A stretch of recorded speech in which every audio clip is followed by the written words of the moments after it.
God. ఈరోజు మన లేఖన భాగము అపోస్తల కార్యములు 17వ అధ్యాయము 32వ వచనం చదువుకుందాం.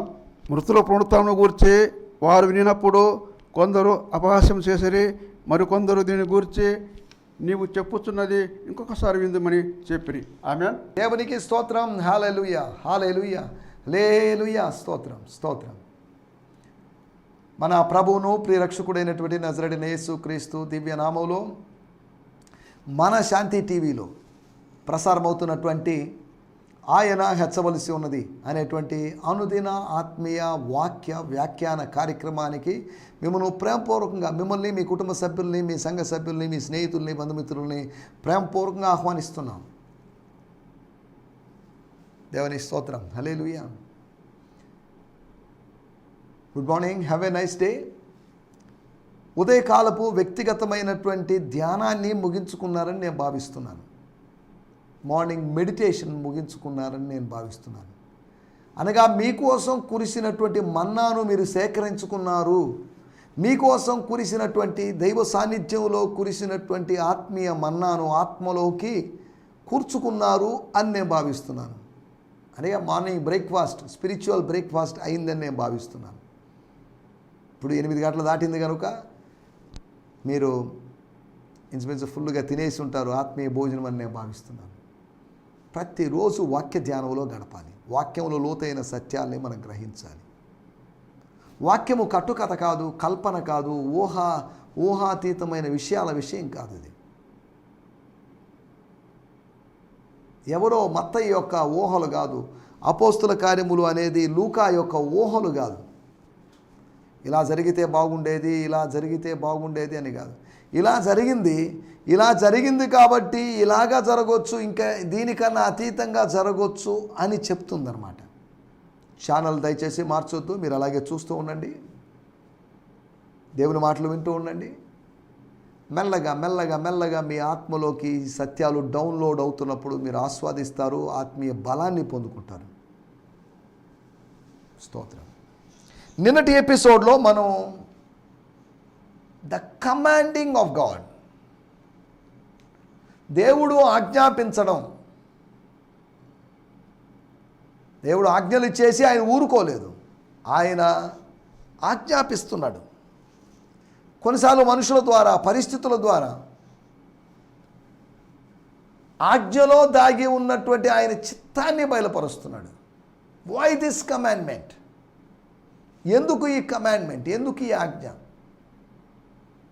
ఈ ఆజ్ఞ ద్వారా మనకు సత్యము గ్రహించేటట్టు చేయాలి. మనం అనుకున్న సత్యానికి, ఆయన చిత్తమైనటువంటి సత్యానికి తేడా ఉంటుంది. మనం అనుకున్నది ఒకటి, ఆయన బయలుపరిచేది ఒకటి. మనం అనుకున్నది దానికన్నా భిన్నమైనదిగా ఉంటుంది దేవుని చిత్తం. నేను విజయవాడ వెళ్ళాలనుకుంటున్నాను, నా అభిప్రాయం, నా వ్యక్తిగతమైన అభిప్రాయం. కానీ ఒకవేళ నన్ను హైదరాబాద్ పంపించడం ఆయన చిత్తమేమో. హైదరాబాద్ శ్రేష్టమైందా, విజయవాడ శ్రేష్టమైందా నేను ఆలోచించడం లేదు. నన్ను ఎక్కడికి వెళ్ళమన్నాడు? విజయవాడకి వెళ్తున్నప్పుడు నా ఖర్చు తక్కువ, హైదరాబాద్ వెళ్తున్నప్పుడు నా ఖర్చు ఎక్కువ. అంటే దాని అర్థం దేవుడు నన్ను హైదరాబాద్కి పంపిస్తున్నాడు అంటే దాని అర్థం హైదరాబాద్కి కావలసిన ఖర్చులకు కావలసిన వనరులు ఆయన సమకూరుస్తాడు అని. వేరువేరు స్థలాలకు వెళ్ళినప్పుడు వేరువేరు విధాలుగా మనకు వనరులు కావాలి. విజయవాడకి వెళ్తే నేను ఒక 1000 రూపాయలు ఖర్చు పెట్టుకొని రాగలను. అదే 1000 రూపాయలతో నేను హైదరాబాద్ వెళ్ళేసి రాలేను. ఒక 2000, 3000, 4000, 5000 కావాలి. స్తోత్రం. ఎందుకు చెప్తున్నానంటే, ఆజ్ఞ అంటున్నప్పుడు అదొక దీపం లాంటిదని. సాతానుడు అంధకారము చేసిన మనసును కావచ్చు, దేన్నైనా కావచ్చు, దాన్ని వెలిగించడానికి శక్తి కలిగినటువంటి commandment of the lord, logos లేకపోతే రేమా అని చెప్పబడినట్టు దేవుని వాక్యమే దేవుని ఆజ్ఞ. స్తోత్రం. రండి చిన్న ప్రార్థన చేసుకుందాం. ప్రార్థన చేసుకొని కార్యక్రమం ముందుకు సాగుదాం. కొన్నిసార్లు ఇలా ఎందుకు ప్రార్థన చేస్తున్నట్టే నాకు ఒక ప్రేరణ కలుగుతుంది. మీలో కొంతమంది కోసం ప్రార్థన చేస్తామనే ప్రేరణ. నాతో కలిసి ప్రార్థనలో ఏకీభవించండి. ఒకవేళ పరిస్థితులు బట్టి ఏమైనా విషయాలు దేవుడు నాకు గుర్తు చేస్తే ఎవరి కోసమైనా ప్రార్థన చేయమని చెప్తే ఒకవేళ వాళ్ళ పేర్లు చెప్పకపోయినప్పుడు కూడా ఏదో సూచనగా ఛాయగా వాళ్ళ విషయాలు నేను ప్రస్తావిస్తూ ఉంటాను. ఈ సమయంలో చిన్న ప్రార్థన చేసుకుందాం. మీ ప్రేయర్ రిక్వెస్ట్లు పంపించండి. నా 2 ఫోన్ నంబర్లు ఉన్నాయి, అనగా వాట్సాప్ నంబర్లు, నా ఈమెయిల్ ఐడి ఉంది. ఈ సమయంలో ప్రార్థన చేసుకుందాం. పరిశుద్ధుడమైన మా దేవా, మీకు వందనాలు చేయిస్తున్నా. ఈ సమయంలో నాయన శ్రీమంతుడమైన దేవా, మీ సన్నిధానానికి వస్తున్నా. జీవిత భాగస్వాముల కోసం ప్రార్థించమని కోరినట్టు కొంతమంది ఉన్నారు. వారి కొరకు మీ సన్నిధానానికి వస్తున్నాం. అంతేకాకుండా ప్రభువా, గర్భఫలము లేనటువంటి సోదరులు కొంతమంది ఉన్నారు. వారి కొరకు ప్రత్యేకంగా ప్రార్థన చేస్తున్నాం. కొంతమంది దేవుజనురాలకి వారికి గర్భఫలం లేకుండా ఉన్నారు.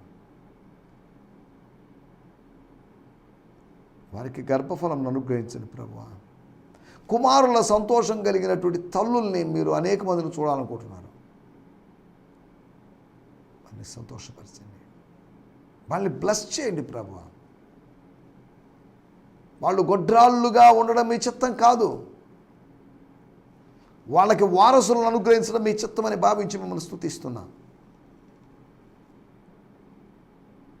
సమయంలోనైనా ఈ కార్యక్రమం చూస్తున్న వారి కొరకే మీకు వందనాలు. ఒకళ్ళు ఈ సమయంలోనే వారు చూడలేని పక్షంలో మరి కొంతమందికి మరొక సందర్భంలో చూడడానికి వీలు కలుగు చేయమని అనుకుంటున్నాం. హైదరాబాద్ నుంచి ఈ కార్యక్రమం చూస్తున్న వారి కొరకే మీకు వందనం చేస్తున్నాం. మా ప్రియ సోదరులు పీటర్ గారు, జవాజీ పీటర్ గారు, వారి కుటుంబాన్ని బట్టి మీకు వందనం చేస్తున్నాం. ఇంకా నాయన కొన్ని కుటుంబాలు ఈ కార్యక్రమాన్ని చూస్తున్నాయి, అందులో బట్టి మీకు వందనం చేస్తున్నా.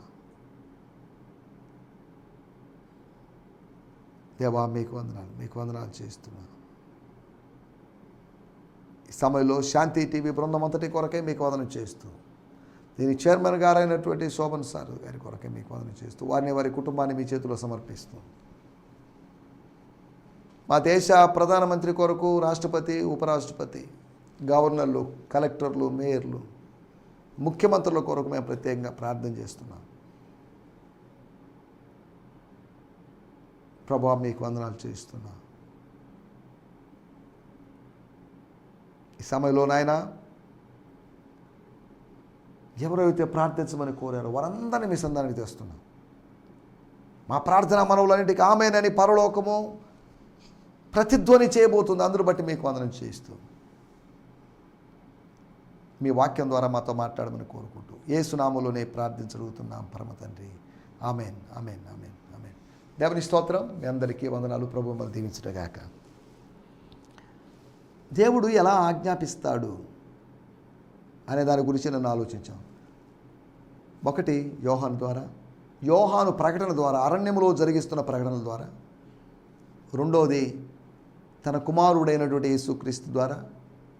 అంతేకాకుండా మూడవదిగా పెంతెకోస్తు రోజు పీటర్ పాస్టర్ గారి ద్వారా, అనగా అపోస్తులుడైన పేతురు ద్వారా ఆయన ఆజ్ఞాపించాడని. నాలుగవదిగా ప్రేరణ ద్వారా, ఒక ఇన్స్పిరేషన్, ఒక మోటివేషన్ ద్వారా ఆయన ఆజ్ఞాపిస్తున్నాడని. అనగా మారు మనసు పొందండి బాబు, నా కుమారి మారు మనసు పొందు, నా కుమారుడా మారు మనసు పొందు అని ఆజ్ఞాపిస్తున్నాడని మనం ఆలోచించాం. ఈ సమయంలో ఒక మాట మనం చదువుకుందాం, మన ధ్యానం నిమిత్తై. స్తోత్రం. అపోస్తుల కార్యములు 17వ అధ్యాయము 32వ వచనం. వారు వినప్పుడు కొందరు అపహాస్యం చేసిరి, మరికొందరు దీని గురించి నీవు చెప్పునని ఇంకొకసారి విందుమని చెప్పిరి. ఎస్, మృతుల పునరుత్థానమును గురించి, the resurrection of the dead. మృతుల్లో నుండి ఆయనను లేపినందున, అనగా యేసు పునరుత్థానాన్ని గురించి చెప్పాడు. మృతుల పునరుత్థానాన్ని గురించి చెప్పిన విషయం కాదు అది. మృతి చెంది మరణానికి అప్పగించబడిన వాడైనటువంటి యేసు యొక్క పునరుత్థానమును గురించి వారు వినినప్పుడు, అంటే వీరు బోధించినప్పుడు, అనగా ఏథెన్స్లో పౌలు బోధించినప్పుడు, అక్కడున్న సభలో, వారి సభలో 30 మంది ఉంటారని, సనెద్రిన్ సభలో 70 మంది ఉంటారని, ఈ 30 మంది అపహాస్యం చేశారని కాదు, వారిలో కొందరు అపహాస్యం చేశారు. వాడుక భాషలో కూడా మనం చదువుకుందాం. అపోస్తల కార్యములు 17:32. చనిపోయిన వారు యేసు వలె బ్రతికొస్తారన్న విషయము విని కొందరు అతన్ని హేళన చేశారు. మరికొందరు ఈ విషయాన్ని గురించి మాకింకా వినాలని ఉంది అని అన్నారు. The moment they heard Paul bring up the topic of resurrection, పునరుత్థానము అనేటువంటి అంశాన్ని గురించి ప్రస్తావించినప్పుడు, some of them ridiculed him. Hallelujah. Some of them ridiculed them, then got up and left. Stotram. But others said, we want to hear you again later about these things. ఇక్కడ రాయబడ్డ మాటలు, అలాగుండగా పౌలు వారి మధ్యలోంచి వెళ్ళిపోయిన మాట 33వ మాట కూడా, అలాగే 33వ వచనం కూడా ఇక్కడ కలిసి చెప్పబడింది. అది ఏంటి అంటే,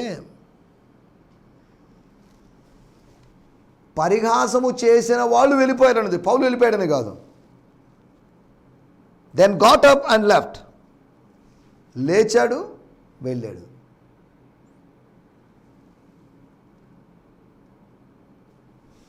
వారిని ఎగతాళి చేసిన వాళ్ళు కూడా, అపహాస్యం చేసిన వాళ్ళు కూడా, అరే మంచి జోకేశారా బాబు, మృతుల పునరుత్థానం అంట, మృతుల పునరుత్థానం ఏంట్రా బాబు, మరి విచిత్రంగా మాట్లాడతాడేంటి ఈ కంట్రీ ప్రీచర్, ఈ స్కాలర్లీ ప్రీచర్ ఏదో చెప్తున్నాడు, ఏంటిది, ఈయనకేమన్నా అతి విద్య వలన ఏమన్నా వెర్రి పట్టిందా, పిచ్చి పట్టిందా, ఏంటిది ఏదో మాట్లాడుతున్నాడు ఇతను. స్తోత్రం, హల్లెలూయా.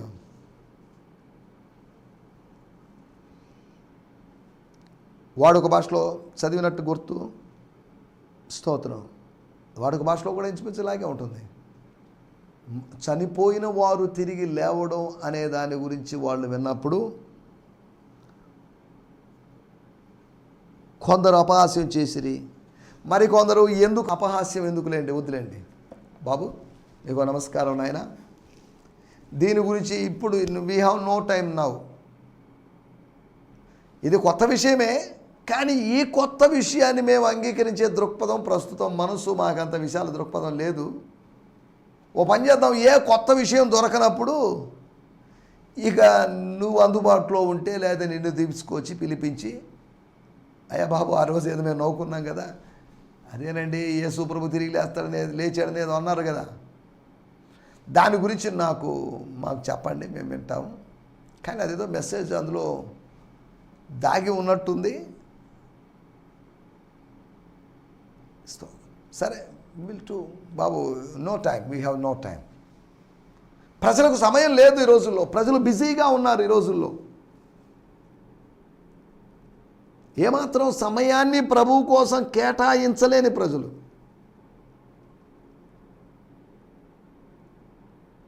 స్తోత్రం, హల్లెలూయా. మనం ఆలోచిస్తున్న విషయాలు. అపహాస్యము అనేది మన టైటిల్. అపహాసకులు కూర్చుండు చోట కూర్చుండక, అనగా అపహాసకులతో ఎటువంటి ఆత్మీయ బంధాన్ని కలిగి ఉండక, వారితో అనుబంధాన్ని కలిగి ఉండక, అనగా అందరూ అపహాసకులు అవుతారని కాదు, అపహాసకులతో ఒకవేళ భౌతికమైన బంధాలు ఉన్నాయి కాబట్టి అపహాసకులతో వాళ్ళతో కూడా కట్ చేయాలని కాదు నా మాటల ఉద్దేశం. వారు అపహాస్యము చేశారు.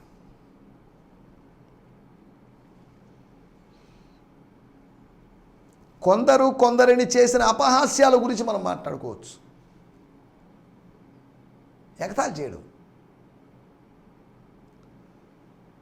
కాబోయేటువంటి అల్లుళ్ళు, would be son in laws, అనగా లోతు ఏదో చెప్పేసరికి, మా ఇంటికి గెస్టులు వచ్చారు, వాస్తవం వాళ్ళు ఎప్పుడు రాలేదు, వాళ్ళెవరు మా బంధువులు కాదు, అయినప్పటికీ వాళ్ళు పరలోకం నుంచి వచ్చారు, వాళ్ళు ఒక మెసేజ్ తెచ్చారు, ఈ సొదమ కాలిపోతుంది. కాబట్టి స్తోత్రం, మీరు మారుమనసు పొందండి బాబు, కాబోయే అల్లుళ్ళారా, లేదా నా కుమారులారా అని చెప్పినప్పుడు ఏంటి మరీ జోకులు వేస్తావు అని వాళ్ళు అన్నారు. ఎగతాళి చేసేవాళ్ళ కనిపించాడు. వాళ్ళు ఎగతాళి చేసేవాళ్ళే అని కాదు, ఎగతాళి చేయవారి వలె అనిపించాడు. బోడివాడా బోడివాడా అని ఒక వ్యక్తిని అన్నారు పిల్లలు. కొంతమంది పిల్లలు పెద్దల చేత ప్రోత్సహించబడి ఒక దైవజనుడిని, ఒక గౌరవనీయమైన వ్యక్తిని, ఒక పరిశుద్ధుణ్ణి, పరిశుద్ధాత్మ కలిగిన వ్యక్తిని వాళ్ళు అవమానపరిచారు. బోడివాడా బోడివాడా అంటే అన్నారులే, నేను వాస్తవంగా నేను బోడి ఉన్నాయి కదా, నాకు బట్టతలే కదా, ఇప్పుడు మనం సంయమనం పాటించాలి, నేనెందుకు తిరగబడాలి, నేనెందుకు రే ఏంట్రా మీరు అని వాళ్ళు ఎందుకు తరుముకోవాలి అని ఆలోచించకుండా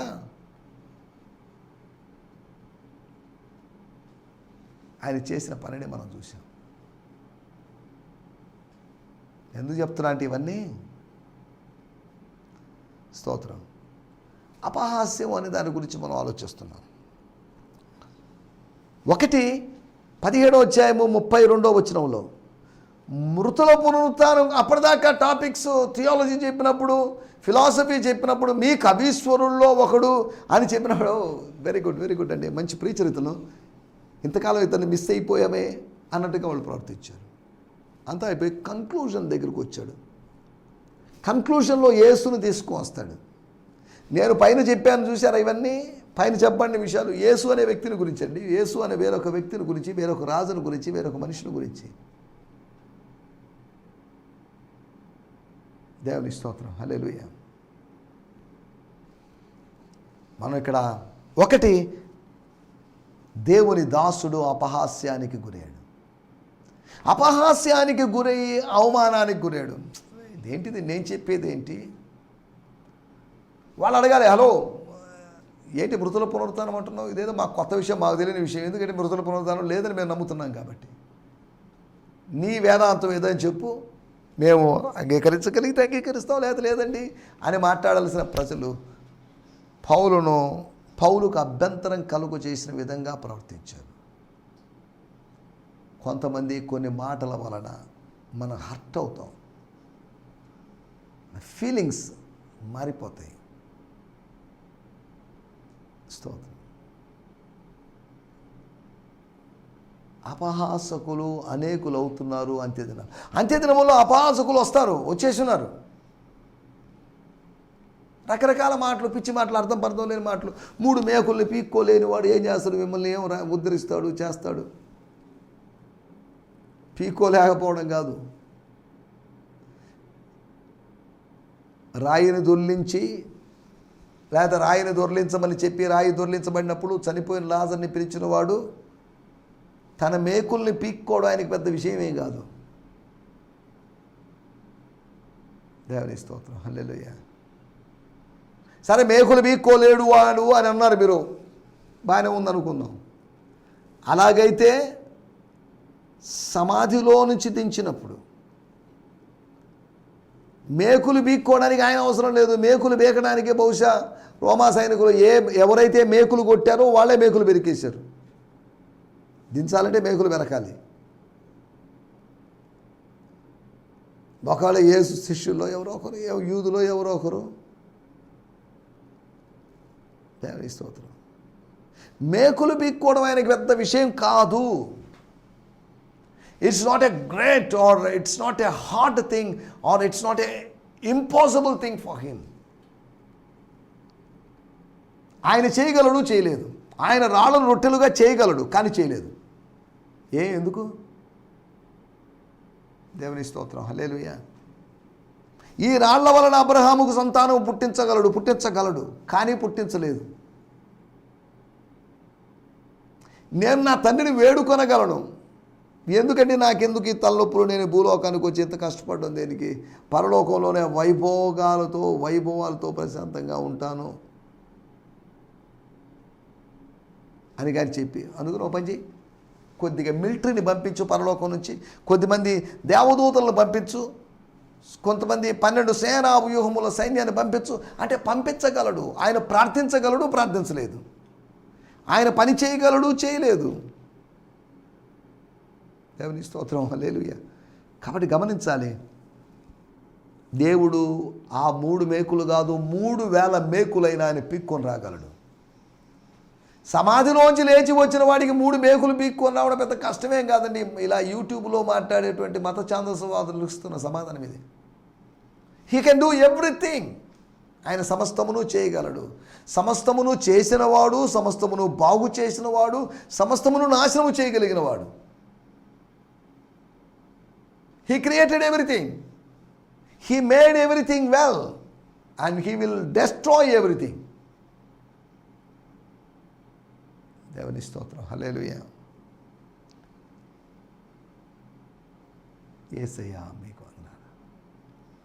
నా మాటలకు ఉద్దేశం, అపహాస్యం చేయబడుతున్నప్పుడు కూడా ఆయన మౌనంగా ఉన్నాడు. బొచ్చు కత్తిరించు వాని ఎదుట గొర్రె పిల్లలాగా మౌనం వహించాడు. ఒకటి, పౌలు అపహాస్యానికి గురయ్యాడు. రెండో విషయాన్ని లూకాసు వార్త 22వ అధ్యాయం 63వ వచనంలో, 23వ అధ్యాయం 11వ వచనంలో, 23వ అధ్యాయం 37వ వచనంలో, అనగా 3 సార్లు మనం ఆలోచించినట్లయితే ఏం జరుగుతుంది అక్కడ? 22వ అధ్యాయంలో 63వ వచనంలో మనం గమనించినట్లయితే చదవండి. యేసును పట్టుకొని మనుషులు అపహసించి కొట్టారు, ఆయన ముఖాన్ని కప్పారు. కొట్టడం మాత్రమే కాదు, కప్పారు.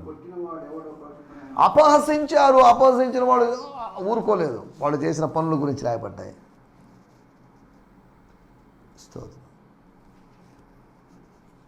తర్వాత మనం ఆలోచిస్తే 23వ అధ్యాయం 11వ వచనంలో మనం గమనించినట్లయితే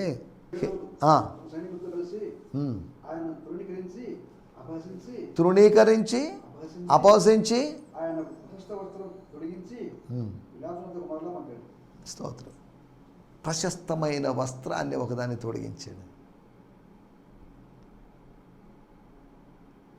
తర్వాత 37వ వచనంలో మనం గమనించినట్లయితే, అనగా లూకాసు వార్త 23వ అధ్యాయం 37వ వచనం, నీవు యూదుల రాజు అయితే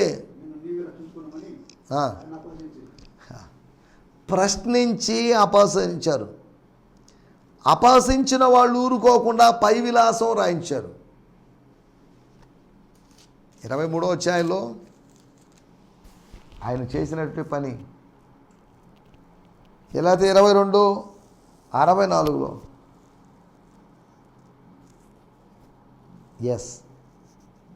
తర్వాత కూడా వద్దు, ఆయన ముఖమును కప్పి వస్త్రంతో కప్పేసి, ఇప్పుడు చెప్పు, నిన్నెవరు కొట్టారో చెప్పు, ప్రవచించు. నన్ను కొట్టిన వాళ్ళు ఎవరో చెప్పడం కాదు ప్రవచనం, నన్ను హింసించిన వాళ్ళు ఎవరో చెప్పడం కాదు ప్రవచనం. ప్రవచనాత్మకమైన పరిచర్యను వాళ్ళు అపార్థం చేసుకున్నారు. ఒకటి, వాళ్ళు దేవుని దాసుని అపార్థం చేసుకున్నారు. రెండోది, దేవుని కుమారుని అపహాస్యం చేశారు. They mocked Jesus, mocking birds అన్నట్టుగా వీళ్ళు మాక్ చేశారు. మూడో విషయం నేను మీకు జ్ఞాపకం చేస్తాను.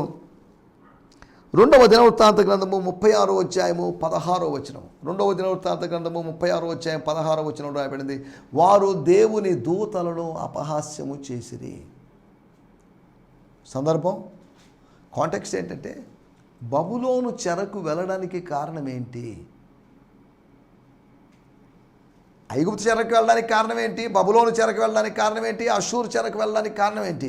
బబులోను చెరకు వెళ్ళడానికి ఉన్నటువంటి కారణం గురించి అక్కడ రాయబడింది. 36వ అధ్యాయము 16వ వచనం.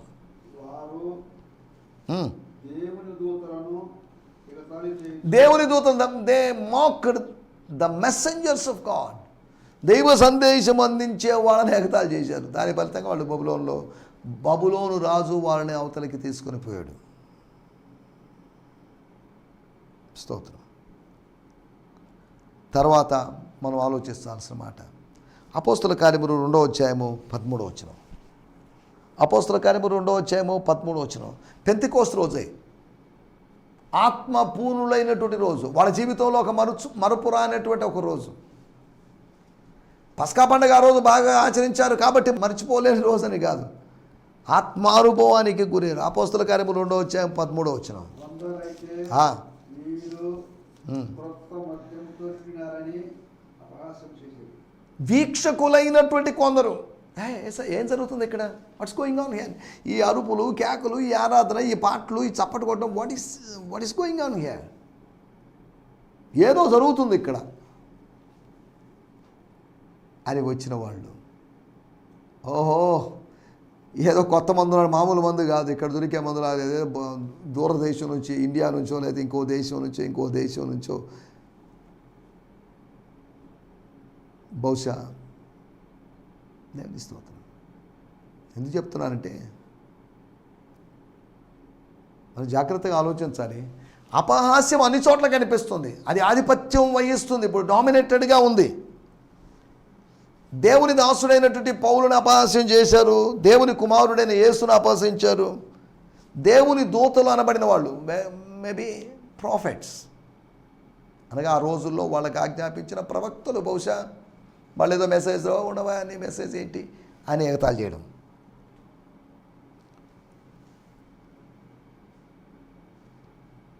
ఆత్మపూర్ణులైనటువంటి అపోస్తులని,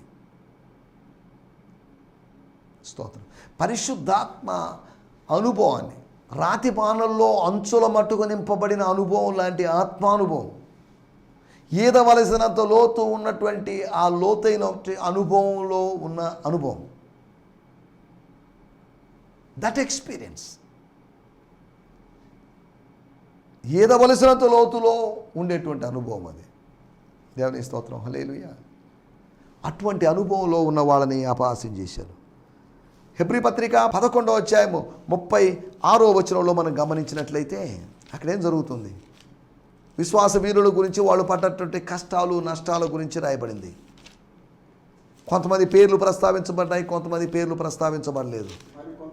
మరికొందరు తిరస్కారమును, కొరడా దెబ్బలు, డాష్ మనం వాళ్ళకి వెళ్ళలేదు. కొందరు తిరస్కారమును అనుభవించారు. Few people experienced mocking, they suffered mocking అని రాయబడింది ఇంగ్లీష్లో.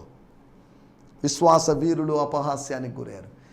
ఎవరు అపహాస్యానికి, అపకీర్తికి గురైనప్పటికీ కూడా ఒకరోజు తగిన ప్రతిఫలం ఇచ్చేటువంటి దేవుడు ఉన్నాడనే సంగతి మనం జ్ఞాపకం చేసుకుంటూ, అపహాస్యాల్ని అలక్ష్యం చేస్తూ ముందుకు సాగడానికి ప్రభు మనందరికీ సహాయం చేయనుగాక. ఆమేన్. హల్లెలూయా, హల్లెలూయా, హల్లెలూయా. మీ అందరికీ ఈ సందేశము మీకు ఆశీర్వాదకరంగా ఉందని నమ్ముచున్నాము. ప్రార్థనా అవసరతల కొరకు మమ్మల్ని సంప్రదించవలసిన మా చిరునామా గిద్యోన్ మిషన్ చర్చ్, 6వ వీధి, శాంతినగర్, నెల్లూరు 4, ఆంధ్రప్రదేశ్. పిన్ 524004. మా ఫోన్ నంబర్లు 7036443613, మరి ఒక నంబర్ 9392293010. మా ఈమెయిల్ ఐడి gfihmi2015@gmail.com. దేవుడు మిమ్మును ఆశీర్వదించునుగాక. ఆమేన్.